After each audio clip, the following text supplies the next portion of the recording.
Hey guys, and welcome to my review of the Aura LED RGB LED light strip. This is an LED strip I found at Walmart for just $4.38, which is an amazingly cheap price for an RGB strip, especially when you consider even the cheapest similar options on eBay start at about $8, plus you have to wait about 2 months before they arrive. In the box, you get a bag with a brittle plastic reel that has the LED strip itself. You also get an instruction manual, the USB power connector that also connects the IR sensor, and the remote to control the light. Once you pry the light strip off the incredibly cheap and breakable reel, all you have to do is peel off the 3M tape on the back of the light strip and it is ready to be put pretty much anywhere. The light strip is 6.5 feet long, meaning it can be put in plenty of different locations to provide a sort of back or accent lighting. You also have to plug the USB connector into one side of the light strip to provide power, and this is also the location of the IR receiver for the remote. The only problem with that is that this receiver must be completely exposed and able to be directly aimed at by the remote, otherwise the lights will not work at all. The included remote is almost weightless and is beyond cheap, as it feels it will fall apart at any given moment,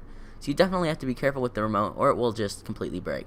The remote has 16 preset color options, as well as an on and off button and brightness adjustment buttons to change the light strip's color and brightness respectively. There are also 4 preset effects, which are Flash, which switches between all the colors, Strobe, which will just flash white, Smooth, which switches between red, green, and blue, and my personal favorite, Fade, which switches smoothly between all of the colors. For all of these effects, the brightness adjustment buttons will change the speed at which the effect occurs. For actually how the light strip works, it looks really good for the price. Sure, the colors on the remote are not very accurate to what you actually see, but it is surprisingly bright and has a great accent lighting for how extremely cheap it is. In all, this lighting strip is 100% worth it for such a ridiculously cheap price. Just don't expect too much in terms of quality of the remote or the unboxing experience.